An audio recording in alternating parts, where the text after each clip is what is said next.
गर्मियों में chocolate cake with fondant covering cakes को कैसे हैंडल करें। तो ये मेरा ही नहीं, ना जाने कितने होम बेकर्स की एक बड़ी प्रॉब्लम है, जो कि जैसे ही नेक्स्ट मंथ मार्च का महीना आएगा तब हम सब ये चीज़ को फेस करने के लिए रेडी हो जाएंगे। तो hello friends, welcome back to my channel. आज का वीडियो मैं चॉकलेट और फॉन्डेंट के ऊपर ही बना रही हूँ। वीडियो बहुत इम्पॉर्टेंट होने वाला है, तो वीडियो पूरा ज़रूर देखना। बहुत सारे टिप्स एंड ट्रिक्स हैं जो मैं आज आपके साथ शेयर करूँगी कि कैसे आप अपने फॉन्डेंट को हैंडल करो, कैसे अपनी चॉकलेट को अच्छे से हैंडल करो, अपने चॉकलेट केक्स को कैसे हैंडल करो, ताकि ना तो आपका फॉन्डेंट चिपचिपा हो और ना ही आपका केक स्वेट करे और ना ही आपका फॉन्डेंट स्लाइड हो। लेकिन उससे पहले मैं आपको एक छोटा सा ब्रीफ डिस्क्रिप्शन देना चाहूँगी अपने इस केक का, जो मैं यहाँ पर आज बना रही हूँ। ये मेरा 750 ग्राम्स का केक है, छोटा ही केक है, लेकिन ये केक हमारा फुल फॉन्डेंट का होने वाला है। और इसका जो फ्लेवर रखा है मैंने, तो वो ऑब्वियसली चॉकलेट ट्रफल है, क्योंकि फॉन्डेंट के लिए आप हमेशा चॉकलेट ट्रफल फ्लेवर को ही प्रेफर करोगे। व्हिप्ड क्रीम को कभी भी आपको फॉन्डेंट से कवर नहीं करना चाहिए। तो चलिए वीडियो को स्टार्ट करते हैं। अब मैं स्टेप बाय स्टेप आपको चॉकलेट और फॉन्डेंट के टिप्स एंड ट्रिक्स शेयर करूंगी। सबसे पहले यहाँ पर मैं बात करूंगी अपने केक स्पॉन्ज की। जो आप केक स्पॉन्ज ट्रफल केक के लिए बनाते हो, वो आपका अच्छे से बेक हुआ होना चाहिए, कहीं से भी मतलब कच्चा ना रहे या ज़्यादा सॉफ्ट ना हो। तो वहाँ पर आप यूज़ कर सकते हो, ऑयल को प्रेफर कर सकते हो, बटर को ना यूज़ करके। दूसरा, आपका जो केक स्पॉन्ज है वो प्रॉपरली ना चिल्ड होना चाहिए, मतलब प्रॉपरली ठंडा होना चाहिए रूम टेम्परेचर पर ही। मतलब ऐसा ना हो कि वो हल्का सा गुनगुना है या वार्म है। ऐसे केक के ऊपर अगर आप अपना गनाश अप्लाई करोगे या फॉन्डेंट भी लगाओगे तो वो दोनों चीज़ें ख़राब हो जाएंगी। आपका जो फॉन्डेंट है वो भी स्वेटिंग करने लगेगा। तो हमेशा आपको अपना स्पॉन्ज अच्छे से ठंडा कर लेना चाहिए। अगर इमरजेंसी है और कम टाइम है आपके पास, जल्दी आपको काम ख़त्म करना है, तो उसके लिए है कि आप अपने स्पॉन्ज को क्लिंग रैप करो और फ्रिज में रख दो। फ्रीजर में नहीं रखना है, फ्रिज में रखना है। उसके बाद नेक्स्ट हम बात करते हैं चॉकलेट गनाश की, जो कि अगेन एक बहुत ही इम्पॉर्टेंट चीज़ है हमारे ट्रफल केक में। जब भी आप ट्रफल के लिए चॉकलेट गनाश बनाते हो तो नॉर्मली बोला जाता है कि 2:1 की रेशो का गनाश आपको बनाना चाहिए। लेकिन गर्मियों में मैं आपको सजेस्ट करूंगी कि आप 2:1 की जगह पर 3:1 की रेशो में चॉकलेट गनाश यूज़ करें। और चॉकलेट गनाश भी इस तरह से यूज़ करना है कि चॉकलेट आप डाल रहे हो, उसके ऊपर अपनी फ्रेश क्रीम डाल रहे हो, तो उसको ना आपको ज़्यादा हीट करने की ज़रूरत नहीं है, क्योंकि गर्मियों में क्या होता है, चॉकलेट ऑलरेडी बहुत ही मेल्टेड सी रहती है। तो आप बस उसके ऊपर फ्रेश क्रीम डालो, चॉकलेट रखो और उसको 30 सेकंड के लिए बस माइक्रोवेव कर लो और आपका गनाश बनकर रेडी है। गनाश को भी थोड़ा सा रूम टेम्परेचर पे आने दे। गरम गनाश को या फ्लोई गनाश को केक के ऊपर अप्लाई नहीं करना है। जब आपका वो रूम टेम्परेचर पे आ जाए, स्प्रेडेबल हो जाए, तभी आप उसको अपने केक के ऊपर लगाएं। अगर आप हो सके तो अपने गनाश को एक दिन पहले बना के रख लो, फिर उसको क्लिंग रैप करके फ्रिज में रख सकते हो। या अगर आप उसको एक रात के लिए अगर रूम टेम्परेचर भी रखोगे तो भी वो ख़राब नहीं होने वाला है। नेक्स्ट आती है हमारी केक की असेंबलिंग। तो केक असेंबलिंग के लिए आपका जो स्पॉन्ज है वो प्रॉपर लेयर्स में कटा हुआ होना चाहिए। मतलब छोटी मोटी ऐसी लेयर्स नहीं होनी चाहिए कि कोई लेयर मोटी है कोई पतली है, इक्वल रखने की कोशिश करें। उसके बाद एक लेयर के बाद दूसरी लेयर लगाने से पहले बीच में आप गनाश अप्लाई करोगे और इस तरह से एक के ऊपर एक स्टैक करते चले जाओगे। और प्रॉपरली आपको पूरा केक कवर करना चाहिए चॉकलेट गनाश से, क्योंकि अगर आप ऐसा नहीं करोगे तो उसके अंदर क्रम्स आएंगे और वो क्रम्स जब आप उसकी फ्रॉस्टिंग करोगे ना, तो वो क्रम्स आपके पूरे केक को ख़राब कर देंगे।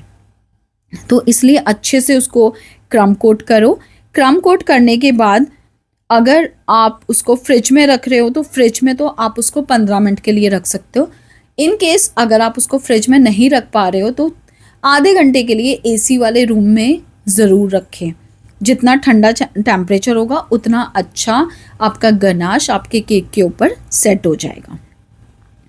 जब क्रम कोटिंग के बाद 15 मिनट के बाद जब आप उसको निकालोगे बाहर, तो उसके बाद जब आप देखोगे कि अच्छे से आपका जो क्रम्स हैं वो अच्छे से सेटल हो गए हैं, कहीं पर भी कुछ ऐसे स्प्रेड नहीं हो रहा है हमारे केक में, तो फिर क्या करना है कि आपको ना उसके ऊपर एक लेयर गनाश की और लगानी है, ताकि जो आपका केक है वो अच्छे से सेट हो जाए। तो ये सब कर लेने के बाद ही आप अपने उसके ऊपर जो फ्रॉस्टिंग है वो अप्लाई करना स्टार्ट करेंगे। अब आते हैं फॉन्डेंट हैंडलिंग पर। तो फॉन्डेंट को हमेशा आप एसी रूम में ही रोल करें। अगर एसी रूम नहीं है, नॉर्मल रूम टेम्परेचर पे भी आप उसको रोल कर सकते हो। मैं अपने सारे केक्स नॉर्मल टेम्परेचर पे ही रोल करती हूँ, लेकिन वहाँ पे ना आपको कुछ चीज़ों का ध्यान रखना पड़ता है। एक तो आपको थोड़ा सा ना स्पीड से काम करना पड़ेगा। फिर अपने केक पर आप जब उसको मतलब रोल कर रहे हो तो नीचे ना थोड़ा सा जो कॉर्नफ्लावर होता है वो डस्ट कर लेना चाहिए।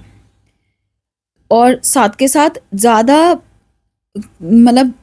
पतला रोल मत करो, थोड़ी थिकनेस होनी चाहिए। एटलीस्ट 3 mm की थिकनेस तो होनी ही चाहिए आपके फॉन्डेंट की। दूसरी बात, अगर आप एसी रूम में नहीं कर रहे हो, नॉर्मल टेम्परेचर पे कर रहे हो, तो ख़ास ध्यान रखना कि वहाँ पे ना फ़ैन आपका ऑन नहीं होना चाहिए, क्योंकि अगर फ़ैन ऊपर चल रहा है और फॉन्डेंट आप वहाँ पे रोल कर रहे हो तो जो आपका फॉन्डेंट है उसके अंदर क्रैक्स आ जाएंगे, वो जल्दी से ड्राई हो जाएगा। कॉर्नफ्लावर यूज़ आपको करना है, बट उसको ना ज़्यादा क्वांटिटी में भी यूज़ मत करना, क्योंकि कॉर्नफ्लावर भी अगर हम ज़्यादा मिक्स कर देते हैं या टाइलोस पाउडर ज़्यादा मिक्स कर लेते हैं तो भी हमारा जो फॉन्डेंट है वो ओवर ड्राई हो जाता है और उसके अंदर क्रैक्स आने लगते हैं। तो इसलिए कोशिश करनी है कि पाउडर को भी ज़्यादा यूज़ नहीं करना है। फिर अगर आपको केक पूरा कवर करना है तो आप एक ही बार में एस्टिमेट लेके चले कि मेरे को ये पूरा पार्ट कवर करना है तो मुझे इतना फॉन्डेंट लगेगा, मतलब एक ही उसमें आपको पूरी शीट वो रोल कर लेनी है और प्रॉपरली उसको रोल करें। ज़्यादा पतला आप उसको रोल मत करना, अगर पतला रखोगे तो वो जल्दी फटेगा और डबल मेहनत आपको करनी पड़ेगी। तो ये है कि अगर प्रॉपरली आप करोगे उसको, मतलब रोल करोगे, तो वो एक ही बार में पूरी की पूरी शीट आपकी रोल हो जाएगी और दोनों हाथों से उठा के बहुत ही केयरफुली आपको अपने केक के ऊपर वो प्लेस करनी रहती है। केक के ऊपर जब भी आप फॉन्डेंट लगा रहे हो तो एक चीज़ का खास ध्यान रखना कि आपका जो केक है वो बहुत अच्छे से चिल्ड होना चाहिए, मतलब बहुत ही अच्छे से। अगर आपको सुबह नेक्स्ट डे किसी को केक देना है तो आपको कोशिश करनी चाहिए कि आप रात को ही अपने केक को ना क्रम कोट करके और उसके ऊपर सेकंड लेयर लगा के फ्रिज में रख दो। पहले तो आप फॉन्डेंट केक के ना ऑर्डर्स सेम डे लेना ही मत। आप हमेशा वो केक्स के ऑर्डर एडवांस में लेना, ताकि आपको अच्छे से टाइम मिल जाए उसको प्रॉपरली बनाने के लिए, क्योंकि इनमें ना बहुत मेहनत लगती है और आप उसकी मेहनत कर भी रहे हो लेकिन एंड रिज़ल्ट आपका ख़राब हो जाए। जब आप उस केक को डिलीवर कर दो तो आपके क्लाइंट के पास पहुंचते पहुंचते वो ख़राब हो जाए तो अच्छा नहीं है ना, कि आपकी मेहनत भी वेस्ट हो रही है और आपका केक भी प्रॉपर नहीं बना। तो अब मैं इसकी स्टोरेज की बात करती हूँ कि आपको इसको स्टोर कैसे करना है बनाने के बाद। जब आपका केक रेडी हो जाए तो बेस्ट तरीका तो यही होता है कि आप उसको ना एसी रूम में रखो, टेम्परेचर 22 डिग्री तक रखो रूम का, और वहीं पे आप उसको डब्बे में बंद करके रख दो, ताकि केक आपका उसको मतलब ठंडा लगता रहे और ठंडा होता रहे, मतलब वो और प्रॉपर। और अगर आप एसी रूम में नहीं रख सकते हो तो दूसरा ऑप्शन है फ्रिज में। लेकिन फ्रिज में रखने का तरीका होता है, फ्रिज में भी आप केक रख सकते हो। ऐसा नहीं है कि फॉन्डेंट केक आप फ्रिज में बिल्कुल रख ही नहीं सकते हो। कई बार व्हिप क्रीम के ऊपर हम फॉन्डेंट के टॉपर्स लगाते हैं लेकिन फिर भी हम उसको फ्रिज में रखते हैं ना, क्योंकि व्हिप क्रीम को तो फ्रिज में ही रखना पड़ता है। लेकिन उसमें क्या है कि थोड़ी सी चीज़ें हैं जिनका आपको ध्यान रखना चाहिए। सबसे पहले तो आप फॉन्डेंट केक्स को ना कभी भी ऐसे खुले में नहीं रखोगे, हमेशा उसका डब्बा एयर टाइट बंद करके तब आप रखोगे। प्रॉपरली उसको क्लिंग रैप से कवर कर दोगे पूरे डब्बे को चारों तरफ से, ताकि उसमें ना कहीं से भी एयर जाने की गुंजाइश ना रहे, और उसके बाद आप उसको फ्रिज में रख सकते हो।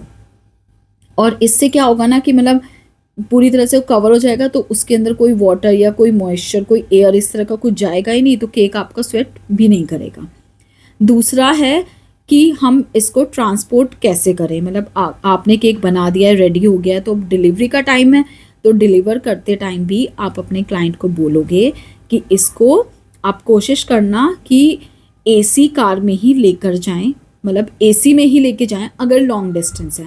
थोड़ा ही टाइम है, जैसे किसी का घर 10 मिनट दूर है, 15 मिनट दूर है, तो उतने में तो चला जाएगा वो नॉर्मल रूम टेम्परेचर पर भी।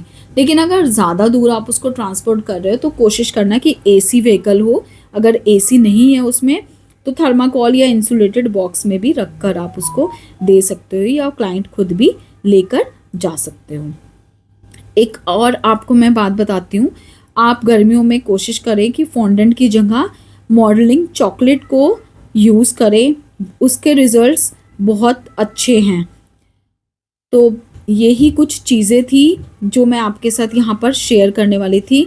अगर आपको ये वीडियो हेल्पफुल लगा हो और लगा हो कि कुछ अच्छी चीज़ें मैंने आपसे इसमें शेयर की हैं, या कोई ऐसा पॉइंट है जो मैं मिस कर गई हूँ, आप वो मुझे प्लीज़ कमेंट में ज़रूर बताना, और मेरे चैनल को लाइक, शेयर और सब्सक्राइब ज़रूर करें।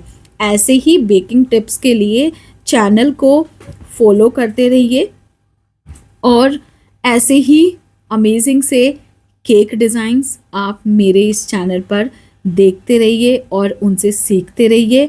एक दिन ऐसा आएगा कि आप यही सब केक्स और सारी चीज़ें देखकर, सोचकर, समझकर आप भी एकदम प्रोफेशनल बेकर बन जाओगे। आपके भी केक्स बिल्कुल आउटस्टैंडिंग बनेंगे। तो यहाँ पर मेरा भी ये केक पूरा कवर हो गया था। अब मैंने जो इसके टॉपर्स बनाए हैं वो बस मुझे इसके ऊपर स्टैक करके देने हैं। मैं कोशिश करती हूँ कि केक को ना मैं तभी कवर करूँ जब मेरे क्लाइंट आने वाले होते हैं। तो अभी उनका कॉल थोड़ी देर पहले आया था, उसके बाद ही मैंने ये यहाँ पर इसका कवर करना स्टार्ट किया था। तो आप ये भी कोशिश कर सकते हो कि केक अगर आपका छोटा है और क्लाइंट आपके नियर बाय में ही कहीं रहते हैं तो उनसे ना पहले ही बोल दो कि आप बता देना कि आप कब केक लेने के लिए आओगे, तो उनके टाइमिंग के अकॉर्डिंग भी आप उसको रेडी करके रख सकते हो। तो बस मेरा यहाँ पर ये क्यूट सा डिज़ाइन बन के रेडी है। शेयर मार्केट तो वैसे डाउन चल रहा है, लेकिन मेरा केक बहुत अमेजिंग लग रहा है। आई होप आपको भी बहुत अच्छा लगा हो। Thank you so much. Happy baking.